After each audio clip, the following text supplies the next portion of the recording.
अमेरिकेने विचार नाही केला. त्यांना कळलं नाही की इराण हे व्हिएटनाम नाही, इराण हे अफगाणिस्तान नाही, इराण हे इराक नाही, इराण हे व्हेनेझुएला नाही, इराण हे इराण आहे. आपण पाहिलं होतं जेव्हा इराक आणि इराणचं युद्ध चाललं होतं ते जवळजवळ 10 वर्ष चाललं. जो राष्ट्र 10 वर्ष चिवटपणे लढू शकतो आणि तरी विक्टोरियस होऊ शकतो हे दाखवतं की त्याचं केपॅबिलिटी किती हाय आहे. आपल्यासोबत सेवानिवृत्त major general Anil Bam sir आहेत. सर, अमेरिका इस्रायल एका बाजूला आणि दुसऱ्या बाजूला इराण, युद्ध सुरू होण्याच्या पूर्वी संपूर्ण जग जसा विचार करत होता तसं काही घडलेलं नाही. इराणने चिवटपणे लढाच दिला नाही, तर अक्षरशः इराणची तयारी जी आहे ती भक्कम होती असं दिसून आलं. अगदी बरोबर आहे. बहुतेक अमेरिका आणि इस्रायलनी इराणला बरोबर ओळखलं नाही. आपण म्हणतो की जेव्हा कधी लढाई सुरू करतात कोणी पण, तर एंड स्टेट लक्षात घेणं खूप जरुरी आहे. कारण आपल्याला कुठे जायचं आहे, आपला एम काय आहे, हाऊ फार कॅन आय गो नाव, हे ठरवून आपण नेहमी एम ठरवतो. इराण आणि बाकी जे देश आहेत तिथल्या खातीमध्ये हे कम्प्लीट मिडल ईस्ट इराणच्या विरुद्ध होतं. अमेरिका तर सुपर पॉवर आहेच, त्यांची शक्ती अभाढ्य आहे, म्हणजे त्यांच्या काही कम्पॅरिझनच नाही आहे. इस्रायलचं टेक्नॉलॉजी, त्यांचं वेपन सिस्टम्स खूप हाय ग्रेड्स आहेत, पण त्यांनी इराणला कमी लोकलं. आणि आता जो म्हणाला की इराण चिवटपणे दिसून आला, ह्याची कारणं आहेत. कारण नंबर 1 की इराण जवळजवळ 50 वर्ष हे प्लॅनिंग करत आहे की मी कशाप्रकारे वॉर गेमिंग करू, की जर का माझ्यावरती हल्ला झाला अमेरिकेकडनं, स्पेशली अमेरिकेकडनं, इस्रायल तर करणारच आहे, तर मी कसा ह्याला तोंड देईन. त्यांनी खूप काही कारवाई केली आहे. स्पेशली त्यांचं कंट्रोल आपण पाहतो की आयातुल्ला खोमेनींनी 89मध्ये त्यांनी शाह ऑफ इराणला पाडून स्वतः आला. मागच्या 89पासून तिथे कंप्लीट कंट्रोल आहे इराणवरती आणि तिथल्या लोकांना त्याची सवय झाली होती की आपल्याला आपलं लाईफस्टाईल हेच असणार आहे, विच इज रिस्ट्रिक्टेड. आधी इराण वेगळा होता, तिथे बायका सरेआम घुमायच्या, त्यांना काही पाबंदी नव्हती. पण हे आल्यानंतर कंप्लीट शर्यतप्रमाणे वागायला सुरू केलं आणि लोकांना सवय झाली होती. आणि इराण हा एक देश खूप चिवट आहे. आपण पाहिलं होतं जेव्हा इराक आणि इराणचं युद्ध चाललं होतं ते जवळजवळ 10 वर्ष चाललं. जो राष्ट्र 10 वर्ष चिवटपणे लढू शकतो आणि तरी विक्टोरियस होऊ शकतो हे दाखवतं की त्याचं केपॅबिलिटी किती हाय आहे. सर्वात मोठी गोष्ट जे इराणनी केली आहे ती डिसेंट्रलायझेशन ऑफ पॉवर. त्यांनी जितके प्रॉव्हिन्सेस आहेत सगळ्यांना आपले पॉवर्स दिले, सगळ्यांना आपलं कमांड अँड कंट्रोल स्वतःचं दिलं, अथॉरिटी दिली की तुम्ही आपलं वेपन सिस्टम्स, तुम्ही आपले डिसिजन्स स्वतः घेऊ शकता with just a reference to the highest authority.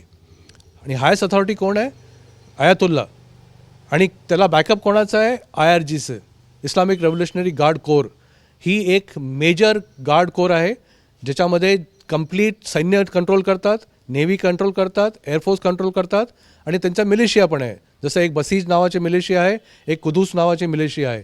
त्याच्यामुळे Iran is a different ball game all together. अमेरिकेने विचार नाही केला. त्यांना कळलं नाही की इराण हे व्हिएटनाम नाही, इराण हे अफगाणिस्तान नाही, इराण हे इराक नाही, इराण हे व्हेनेझुएला नाही, इराण हे इराण आहे. तुम्ही म्हटलात की डिसेंट्रलायझेशन केलं होतं आणि विविध प्रांत जे आहेत त्यांना अधिकार दिले होते. चारी बाजूनी भौगोलिकदृष्ट्या इराण शत्रू राष्ट्रांनी घेरलेला आहे आणि त्यामुळेच त्यांनी आपली भौगोलिक स्थिती लक्षात घेऊनच हे सगळे निर्णय घेतले होते का? बिलकुल. आणि पूर्ण जसं म्हटलं 50 वर्ष तयारी करतायत. त्यांचं वेपन सिस्टम्स, त्यांचे मिसाईल्स, त्यांचे रॉकेट्स, त्यांचा न्यूक्लिअर प्रोग्रॅम हा नेहमी चालू होता. आणि त्यांची जे स्टोरेज केलं आहे ते अंडरग्राऊंड स्टोरेजमध्ये, बंकर्समध्ये आणि पहाडी एरियामध्ये त्यांनी केलं आहे. त्याच्यामुळे जर का एनिमीनी हल्ला पण केला तर इतक्या डीप पेनिट्रेशन करणं शक्य नाही. अमेरिकेकडे काबिलियत आहे. त्यांचे GBU-78 जे बॉम्ब्स आहेत जवळजवळ 5000 kg त्याचा TNT कंटेंट आहे आणि ते पेनिट्रेशन करून एक्सप्लोड होतात. पण त्या लेवलला, ज्या लेवलला इराणनी त्यांचा साठे केले आहेत त्या लेवलवर तर पोचणं इज ऑलमोस्ट इम्पॉसिबल जोपर्यंत की ॲटॉमिक वेपन होत नाही. आपण पाहतोय की कालची गोष्ट आहे जेव्हा ट्रम्पनी धमकी दिली होती की माझा टाईम लिमिट आणि डेडलाईन 8 PM ईस्टर्न टाईम आहे, म्हणजे आपल्याप्रमाणे सकाळी 5:30. तिथल्या जे प्रेस कॉन्फरन्स आणि जे प्रेस डीलिंग करते कॅरोलिन लेविट, तिला प्रेसमध्ये लोकांनी विचारलं होतं की काय अमेरिका अणुशक्ती वापरेल, न्यूक्लिअर वेपन वापरेल? तेव्हा ती मिळाली होती फक्त डोनाल्ड ट्रम्पला माहिती आहे. डोनाल्ड ट्रम्पला पण एस्केप रूट पाहिजे होता. अशी धमकी तर दिली होती की मी पूर्ण सिव्हिलायझेशन संपवत आणीन, संस्कृती संपवीन. नॉट पॉसिबल, ते त्यालाही माहिती आहे. जे 40 दिवस नाही झालं ते एका 4 तासामध्ये नाही होत. त्याच्यामुळे ॲज अ फॉल आऊट इराणलाही मिळाली संधी, अमेरिकेलाही संधी मिळाली. इस्रायल कम्प्लिटली अनहॅपी आहे, कारण इस्रायलचं एम आहे की जितकी लढाई चालेल तितकं इराणची शक्ती कमी होईल, जितकं लांब चालेल तितकं होईल. अमेरिकेला परवडत नाही आहे, कारण त्यांच्याकडे जे फंड्स संपत आले आहेत. त्यांच्याकडे पूर्ण देशामध्ये आता नाचक्की होते, हाहाकार होतो आहे. त्याच्यामुळे victory to Iran. Decentralisation of पॉवरमध्येही म्हणजे त्यांचा एक नेता अयातुल्ला खमेनी मारले गेले तर लगेच त्यांच्याकडे दुसरी लिडरशिप तयार झाली. त्यांच्या सैन्याचे वेगवेगळ्या लेवलवरचे अधिकारी मारले गेले तर लगेच दुसरी लिडरशिप तयार होती. तर लिडरशिप एक गेल्यानंतर दुसरा उभा होईल एक असा सिस्टीम ही इराणने जनरेट केलं होतं. कम्प्लिटली आपण ज्या दिवशी पाहिलं की ज्या फर्स्ट डेला स्ट्राईक झालं आणि कम्प्लीट लिडरशिप ला संपून टाकलं, ठार मारण्यात आलं, असं वाटलं होतं.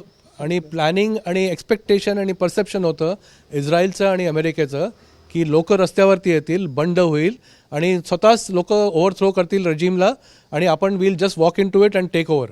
असं काही झालेलं नाही आहे, कारण त्यांचं command and control completely decentralise असल्यामुळे कुठलेही लिडरशिप गेली.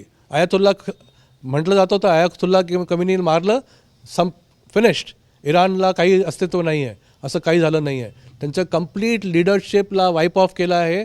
त्यांचा मिनिस्टर्स असो, त्यांचा इंटेलिजन्स चीफ असो, त्यांचा IRGC चीफ असो, त्यांचा सिक्युरिटी चीफ असो, संपुष्टात आल्यानंतर सुद्धा थर्ड लेवलची त्यांची जी लिडरशिप आहे ती अजून इंटॅक्ट आहे आणि ते अजूनही कंट्रोल करत आहेत आणि अजूनही लढा देत आहेत.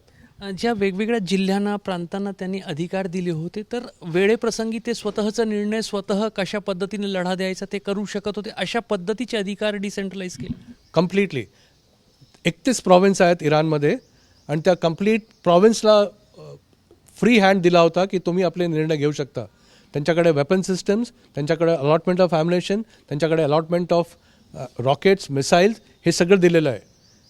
जेव्हा नॉर्मल कंडिशन असते सेंट्रलाइज्ड कमांड कंट्रोल चालतो, पण एकदा युद्ध सुरू झालं की डिसेंट्रलाइज असतं आणि ते आपले निर्णय स्वतः घेऊ शकतात. म्हणजे हे खूप मोठी गोष्ट आहे. म्हणजे सामान्य परिस्थितीमध्ये एक जो फेडरल राष्ट्र असतो, संघराज्य असतो, इथे इराणने तो सिस्टीम युद्धजन्य परिस्थितीसाठी बदलवलं होतं. करेक्ट. त्यांचा ड्युअल सिस्टम आहे की नॉर्मल टाईम्समध्ये सेंट्रली कमांड कंट्रोल होईल, सेंट्रली मॅनेज होईल.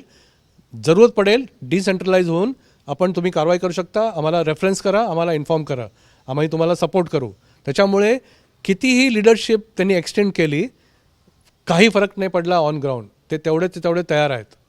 तर गेले 50 वर्ष इराणला अपेक्षा होती की कधी ना कधी असा दिवस येईल की अमेरिका त्यांच्यावर हल्ले करेल आणि त्या दिवसासाठी इराण गेले अनेक दशक तयारी करत होतं आणि त्यामुळे त्यांची तयारी फक्त शस्त्राच्या अनुषंगाने नव्हती तर संपूर्ण देशाची एक मानसिक तयारीसुद्धा झालेली होती आणि त्याचेच परिणाम गेल्या 40 दिवसाच्या युद्धामध्ये दिसून आले. हे कॅमेरामॅन अतुल हिरडेसह रजत वसिष्ठ, ABP माझा, नागपूर. ABP माझा, उघडा डोळे बघा नीट.